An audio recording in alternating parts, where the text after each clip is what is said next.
Welcome to Bed Crime Stories podcast. I'm your host, T. To my bed crimers, hi, how are you? I hope you're doing well. To anyone new here, a warm welcome. Thank you for checking out the channel. Let me just ask that after listening to and or watching the video, if you found you enjoyed it, please do me a favor, smash that like button. And if you want to support the work I do, please consider a Patreon membership. You'll find a link in the description. Now, let's dig in. The case of mother of 5, Rachel Morin, remains unsolved.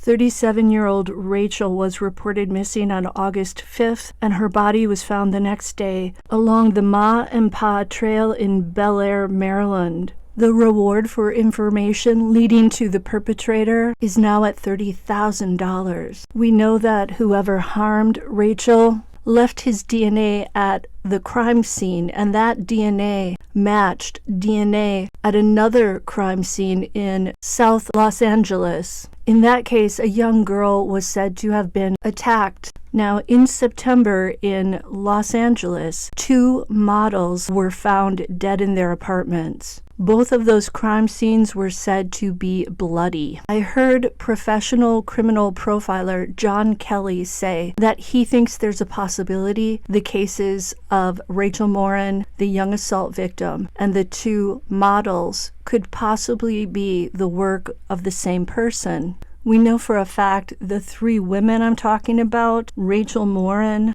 Nikki Coates, and Maleesa Mooney, were all beautiful women. Rachel was 37 years old, Nikki was 32, and Maleesa was 31. A man claiming to have come upon Rachel's body after the crime said that the side of her face and head had been crushed, possibly by a rock. Thus, her beautiful face had been disfigured. The police are saying that Nikki and Maleesa's deaths are unrelated, but they haven't really said why they feel that way. Maleesa Mooney was found inside her apartment on the 200 block of South Figueroa Street. She was an aspiring model and real estate agent, and she was also pregnant when she was killed. According to the medical examiner, Mooney's cause of death has been, quote, deferred. Her sister, Jordine Pauline, believes the deferment is due to the fact that her sister was so badly beaten that it's difficult to determine her exact cause of death. Maleesa's face was so disfigured that they couldn't have an open casket. It was so bad that the mortician cried. Maleesa's sister shared these harrowing details about her sister's death to News Nation. She said, quote, "She was in a struggle. Both her ankles were broken, her hands, her legs. It's very gruesome details. She was definitely in a struggle. It wasn't something that quickly happened. All I know is it was a torturous act. They, the suspect, did multiple things to her body, you know?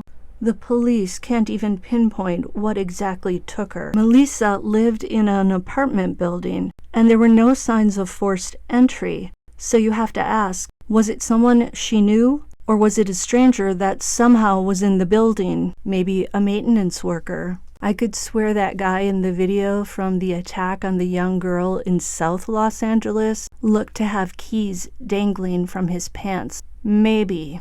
Now the other model, Nikki Coates, she was found dead on September 10th, 2 days before Maleesa was found dead. Coates was also in a bloody scene inside her South Grand Avenue apartment. But again, the police keep saying that the 2 deaths are not related. It's hard to accept that, though, when you know that the 2 apartment buildings were just 0.8 miles apart. And Nikki Coates was also unrecognizable when her family found her deceased in the apartment. Her aunt said, "I believe it was murder, I really do. One of her legs was up in the air in a kicking position. That's not somebody who just laid in their bed and died." We know that whoever assaulted the young girl in South LA made his way to Maryland. Is it possible that this guy in Maryland then made his way back to LA? What do you guys think? Until the next time on Bed Crime Stories.